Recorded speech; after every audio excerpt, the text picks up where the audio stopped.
학습에 앞서 이번 시간 학습 내용과 학습 목표를 알아보겠습니다.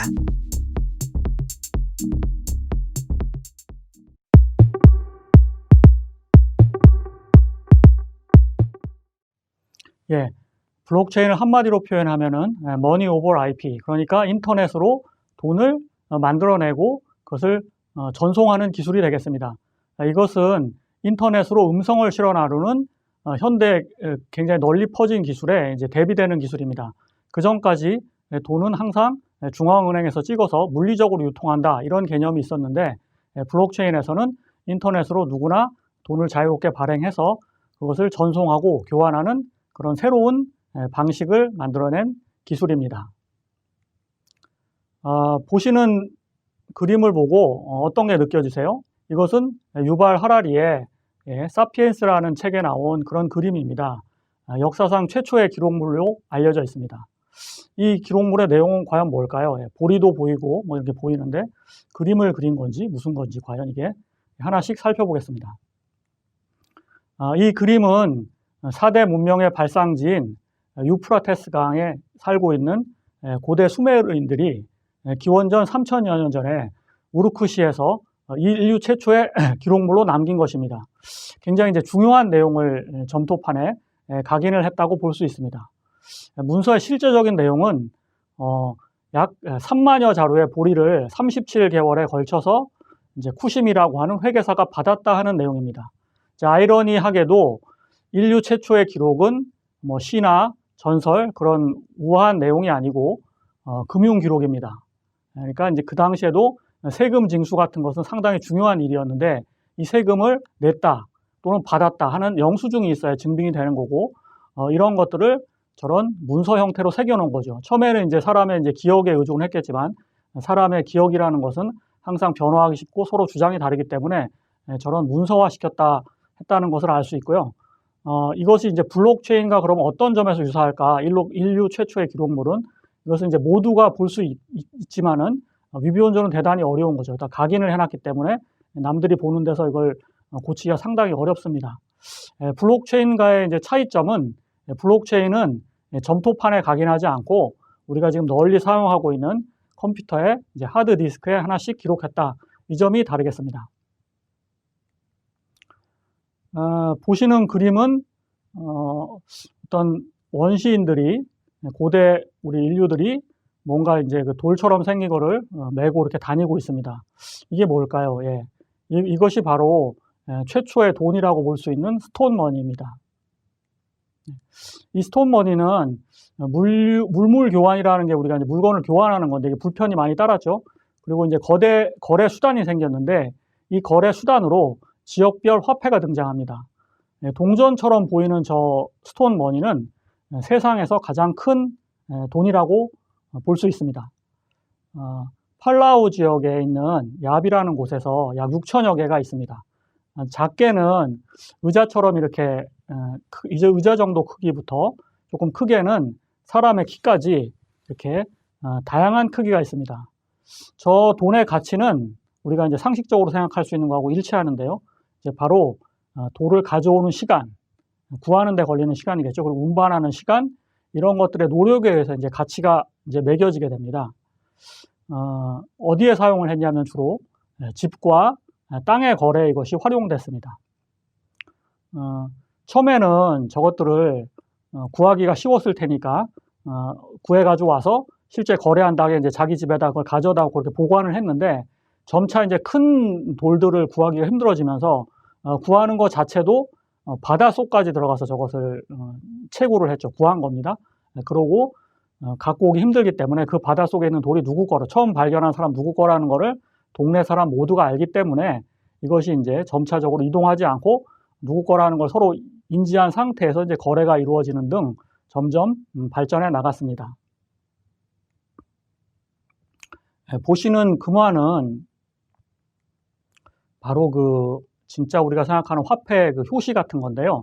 화폐라는 거는 지역별로 이제 그 필요에 의해서 아주 고대 때부터 사용했다고 합니다. 화폐 조건은 뭐가 있을까요? 이 조건은 일단은 단단해야겠죠. 그리고 이제 변하지 않아야 되겠고, 지니고 다니기 좋아야 서로 이제 거래가 용이하다고 볼 수 있습니다. 이 조건에 딱 맞는 것 중에 하나가 이제 조개 껍질 같은 겁니다. 그런데 이 조개 껍질에 대한 가치는 어떤 동네에서는 인정해주고 어떤 동네에서는 이제 안 인정해주고 이렇긴 한데, 처음으로 이제 널리 사용한 이런 화폐는 이제 바로 이제 잘 알고 있는 이제 금과 은입니다. 금과 은 같은 경우를 가지고 이제 그 어떤 거래 대가로 사용을 했을 때 불편한 점은 금과 은에 무게를 달아가지고 이 가치를 정해야 되기 때문에 이제 불편한 거죠. 그러니까 이 무게하고 규격을 통일한 주화, 우리가 말하는 이제 동전이 나오게 된 겁니다. 동전은 같은 무게와 크기를 가지고 있기 때문에 언제나 동일한 가치를 가질 수 있는 그런 식으로 점점 발전해 나갔다고 볼 수 있겠습니다. 우리가 잘 알고 있는 시저, 그러니까 이제 카이사르가 갈리아 지역을 유럽 지역이죠, 오늘날에 정복할 때 군사 자금 조달 목적으로 이제 발행이 되었다고 합니다. 처음에 이제 금화라는 거를 발행을 해서 사용하기를 바랐지만 그게 이제 자동으로 사용되는 건 아니겠죠. 그 지역에서 사용하던 어떤 화폐들도 있었을 것이고, 처음 보는 거를 도대체 어디서 구해서 어떻게 써야 될지 아무도 몰랐습니다. 이것을 유통시킨 방법은 비교적 간단한데요. 일단은 그 지역에서 구한 병사하고 로마인 병사들에게 매월 지급해야 되는 금료, 즉 이제 월급을 이 금화로 지급을 했습니다. 그리고 이 금화를 가지고 사실 군인들이 써야 되기 때문에 지역민들이 받아줘야겠죠. 지역민들은 정복자한테 세금을 내도록 되어 있는데요. 카이사르는 바로 지역민들에게 세금 납부 수단으로 이 금화를 지정했습니다. 이런 식으로 지정을 해놓다 보니까 상인들은 반드시 저 금화를 구해야 되고, 저 금화를 구할 수 있는 방법은 병사들에게 바로 이것을 자기가 가진 물건을 파는 방법밖에 없었습니다. 이렇게 해서 바로 재화 유통이 되고 이제 널리 점점 세계 공용 화폐가 되었습니다. 지폐, 이제 달러화인데요. 이 지폐가 오늘날 쓰고 있는 우리 현재의 돈입니다. 바로 세상 사람들이 다 모르는 사람 또는 다른 나라 사람들하고 같이 일을 하게 만드는 움직이는 힘인데요. 공통으로 느끼는 이제 가치인 거죠. 돈에 대해서 어떻다는 것은 가치도 서로 상대적으로 정해져 있기 때문에 어떤 일을 하거나 어떤 서비스를 제공하면 얼마를 받는다, 이런 게 다 이제 돈에 의해서 이제 움직이고 있는데요. 이제 여러 가지 돈이 있었지만은 2차 세계대전 이후에 달러화가 세계 이제 공용화폐가 됩니다. 유럽에 있는 나라들이 점점 이제 힘을 잃어가고 그 금으로 이렇게 뒷받침되는 게 없었죠. 그런데 이제 미국에서는 이 달러화를 발행을 할 때 그거에 해당하는 금을 은행에 보관을 했습니다. 그리고 거기에 작은 글씨로 이 달러를 가지고 오면 금 얼마로 바꿔준다, 몇 그램으로 바꿔준다, 이런 식의 표기를 했었죠. 이제 이렇게 해가지고 이 달러라는 게 이제 전 세계의 모든 곳에서 이제 유통할 수 있는 수단이 되었습니다. 그런데 금이라는 걸 계속해서 구할 수가 있는 게 아니죠. 금이라는 거는 결국은 이제 그 채굴량의 한계가 있기 때문에, 그리고 가치가 점점 올라가고, 그렇지만 돈은 계속 찍어내야 되는 이런 상황이기 때문에 결국은 이제 금을 교환해 준다는 문구를 이제 교묘하게 삭제를 하고, 그러면 이 돈은 그러면 무슨 가치로 그럼 발행한 거냐? 처음에 이제 금이 있어서 대용되는 금만큼의 가치가 있다고 했지만 나중에는 금이 없어서 사람들이 이게 없으면 살 수가 없기 때문에 결국은 이제 미국이라는 나라는 굉장히 망하지 않고 오래 가고 계속 발전한다, 이런 어떤 미래 신용 가치를 바탕으로 이제 발행이 되었고요. 각국의 환율이라는 건 결국 그 나라가 가진 미래 가치를 가지고 서로 정해져서 지금 교환이 일어나고 있습니다. 새로운 형태의 화폐, 우리가 이제 비트코인이라고 이제 부르는 게 나타났습니다. 이 비트코인은 이렇게 보시는 그림처럼 실제 동전이 있는 게 아니고 그냥 인터넷상에 있는 그런 가상의 화폐입니다. 리먼 브로더스 사태라고 하는 큰 금융 사고가 있었습니다. 이것은 이제 그 주택 대출을 해주는 그런 신용에 대한 파생을 계속 만들어 나가다가 이제 큰 폭탄이 하나 터진 건데요. 이렇게 되면은 사실은 뭔가 큰 징벌이 따르고 어떤 문제가 발생해야 된다고 사람들이 생각했는데 아무도 책임지는 사람이 없었습니다. 각국에서는 이 문제에 대해서 결국은 공멸할 수 없기 때문에 해결책으로 자국 화폐를 대량으로 발행해서 문제를 막았습니다. 이것을 지켜보던 2009년경에 이제 그 나카모토 사토시가 그러면 이렇게 하지 말고 우리끼리 이제 의미 있는 어떤 화폐를 발행해 보자라고 해서 나온 게 바로 비트코인의 시작입니다. 비트코인 초기에 있었던 이제 대표적인 이제 에피소드는 바로 10,000개의 비트코인으로 피자 2판을 사는 이벤트를 벌였습니다. 예. 이게 실제 있었던 일인지 아니면 그냥 전설처럼 떠도는 얘기인지 모르겠지만 비트코인이 그냥 장난감처럼 발행한 게 아니라 실제 우리가 살고 있는 세상에서 재화를 구매할 수단이 됐다는 인상을 주기 시작했고요. 이게 이제 주변으로 확 퍼져나가게 된 동기는 비트코인 거래소라는 거를 만들었기 때문에 가능합니다.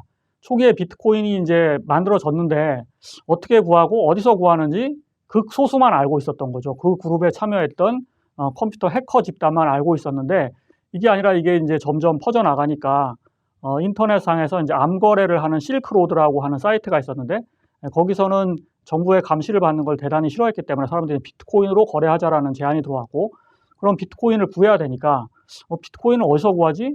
일일이 수소문할 수가 없었던 거죠. 그래서 이제 거래소라는 걸 만들어 가지고 비트코인을 팔 사람과 살 사람이 거기서 이제 거래를 하기 시작했습니다. 현재 1비트코인은 1,000만 원 이상의 가치가 있고 지금은 살짝 오르는 추세입니다. 예.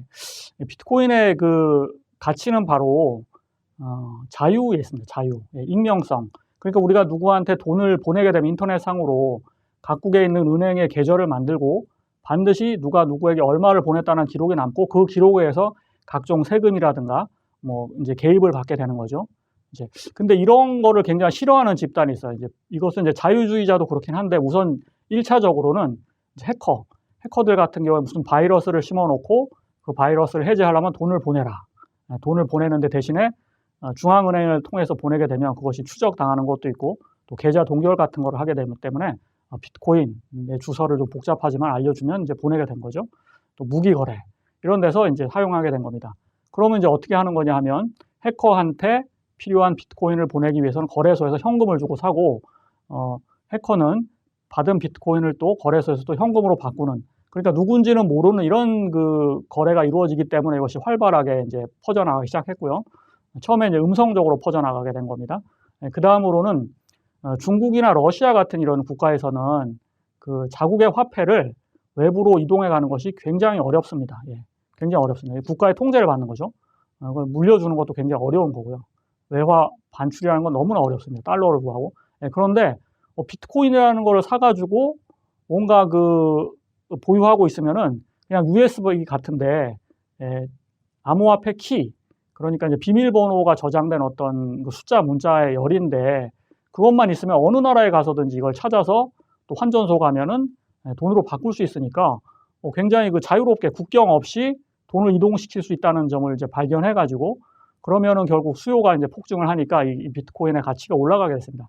그 다음으로 사람들이 이제 2013년경, 2014년경부터 비트코인이 뭐야 이제 이렇게 조금씩 알게 됐는데요.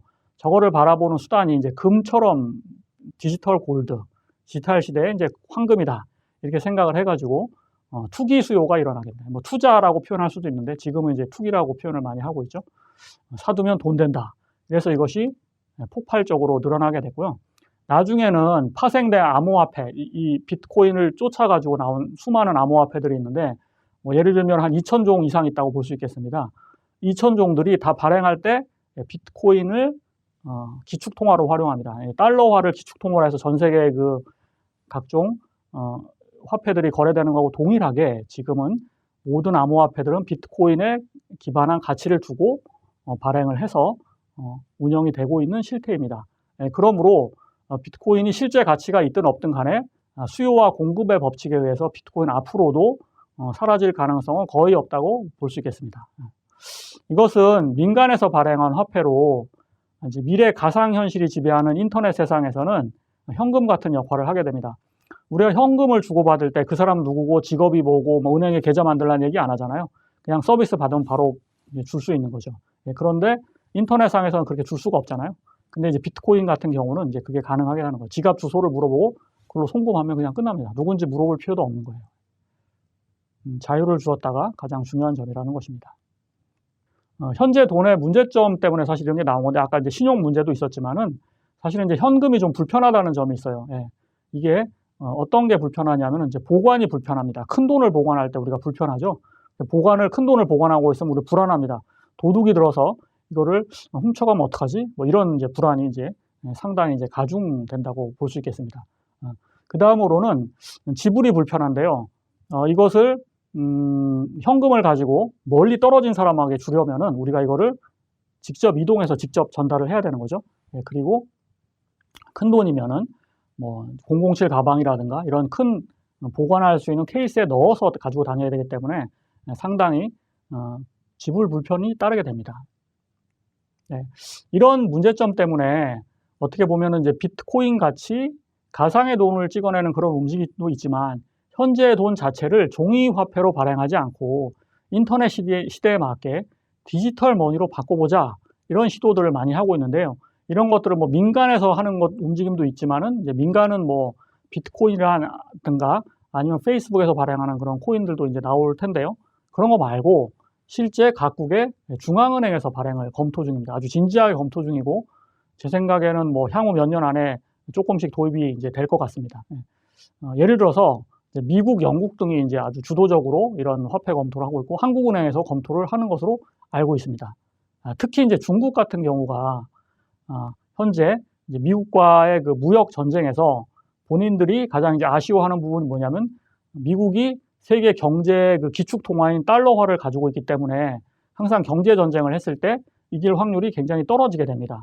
그런데 중국 정부는 달러화는 아직 디지털로 가진 않았으니까 이 위안화 자체를 디지털로 발행을 해가지고 자유롭게 국경 없이 거래될 수 있다면은 달러화의 패권을 일부 잠식 또는 대체 이렇게 할 수 있는 거 아니냐 그래서 상당히 적극적으로 달러화를 공략하는 수단으로서 위안화 자체를 디지털화시키는 그런 강력한 움직임을 보이고 있고 굉장히 적극적이라 조만간 뭔가 저희가 가시적 결과를 볼 수 있을 것으로 기대해 봅니다. 네, 블록체인 기술이라는 건 요약을 해보면은 결국은 이제 신뢰와 관련된 기술입니다. 신뢰, 믿고 맡긴다 그런 뜻이 되겠는데요. 여태까지의 기술은 이런 믿고 맡기는 부분에서는 어떤 컴퓨터 기술이 사용됐다기보다는 정치나 경제 이런 영역에서 이런 분들이 진행이 되었습니다. 정치, 경제, 사람들이 해오던 어떤 일들을 블록체인은 컴퓨터의 알고리즘, 어떤 그 체계화된 방식을 통해서 혁신해 보겠다고 도전을 시작했습니다. 각국에서는 국가의 신뢰를 바탕으로 돈을 찍어내는 거죠. 아까 중앙에서 화폐를 발행하죠. 그럼 중앙은행은 시중은행에다가 이런 화폐를 이제 공급을 하게 됩니다. 이렇게 공급된 화폐는 사람들에게 여러 가지 수단으로서 지불되고 또 그 파생을 발생하면서 여러 가지 가치를 창출하게 됩니다. 시중은행은 아무것도 하는 것 없이 이 화폐를 유통시킴으로써 발생하는 뭐 이자 수익과 수수료 이런 것만 가지고도 엄청난 가치를 이제 만들어내는 거죠. 요런 신뢰에 의한 가치를 이제 블록체인이 이제 도전한다고 보시면 되겠습니다.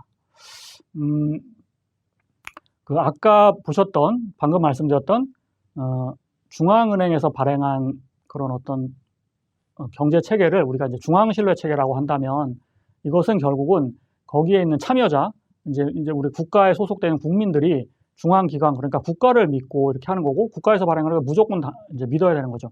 국가에서 어떤 신뢰 훼손 행위를 하더라도 믿고 넘어갈 수밖에 없는 게 되겠습니다.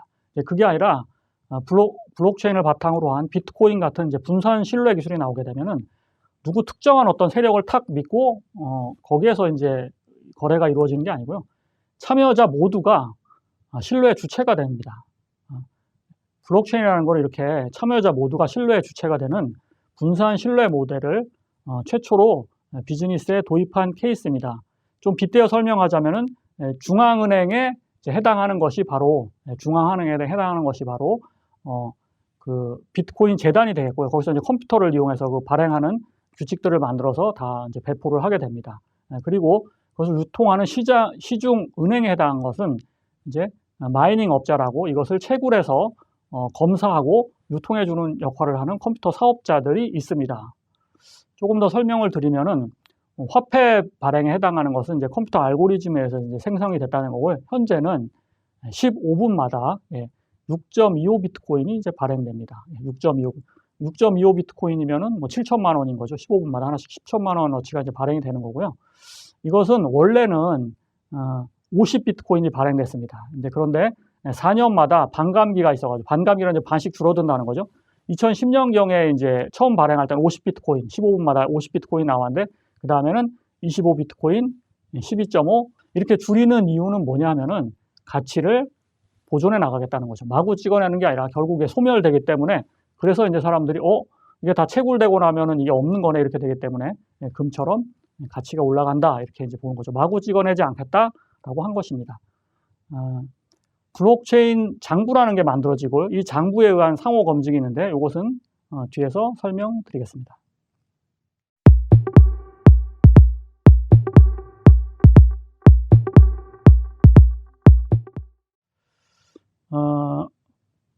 블록체인의 기본 개념을 설명할 때 중개자라는 개념이 등장을 하는데요. 우리가 중개자는 어렵게 생각할 건 없고 그냥 은행 같은 게 중개자라고 보시면 됩니다.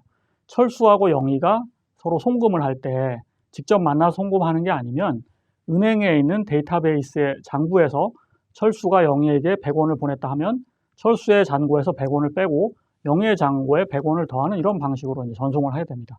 그러니까 한 군데 정보를 두고 그 정보를 수정해서 우리가 다 같이 이제 이용을 하면 되는 거죠. 간단하고 빠릅니다.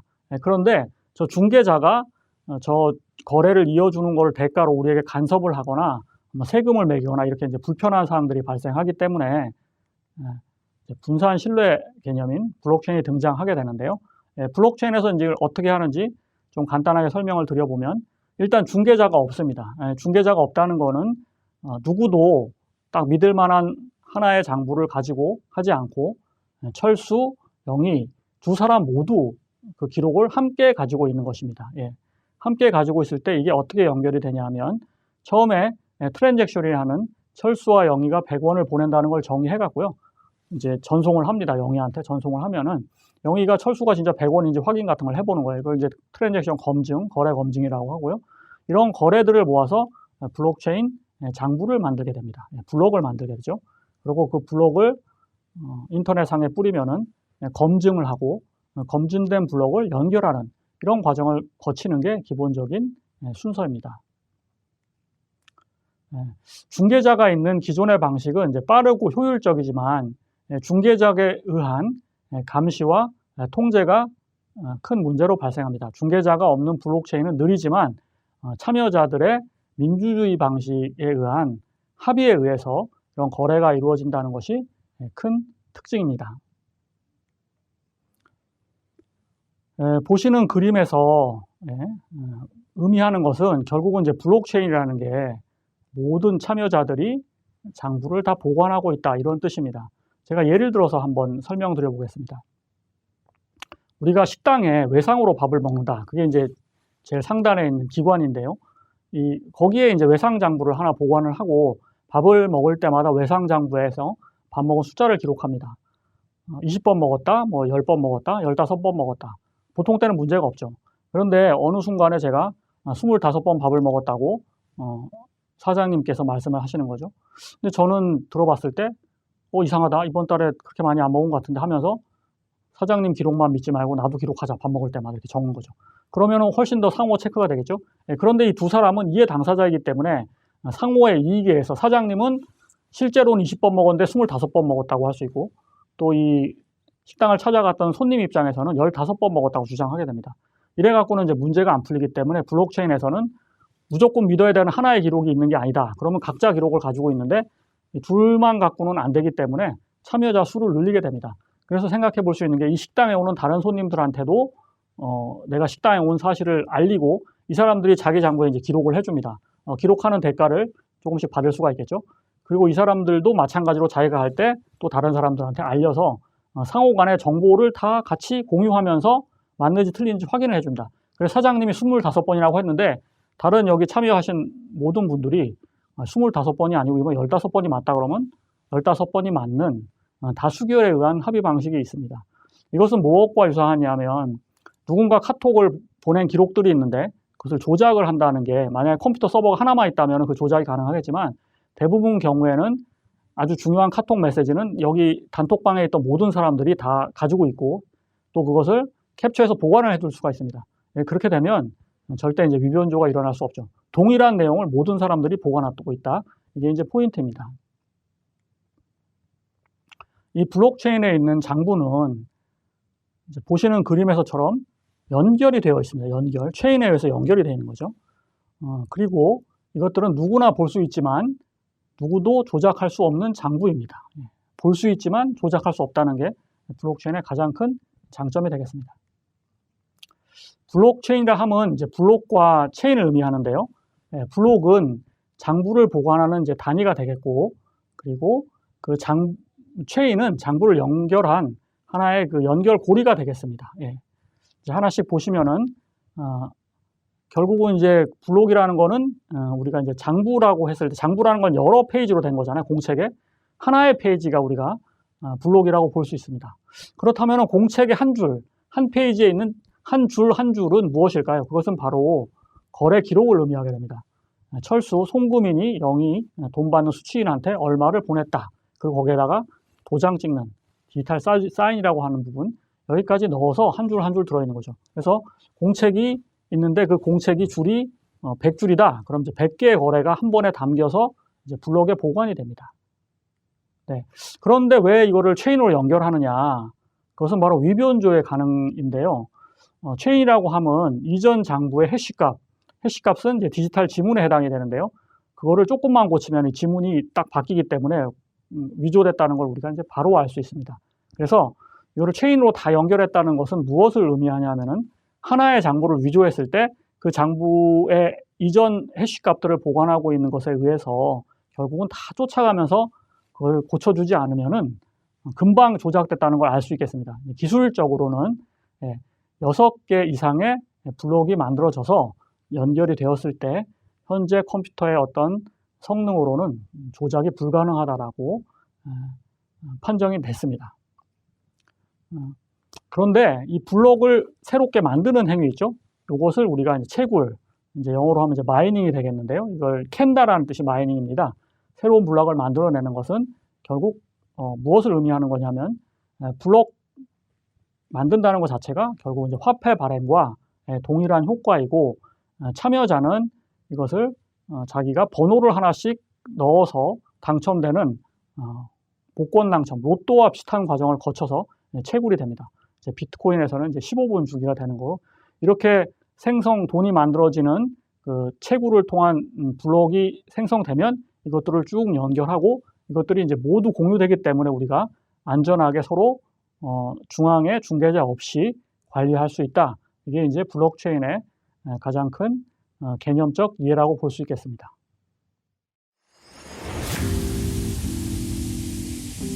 이번 시간 배운 내용을 정리해 보도록 하겠습니다.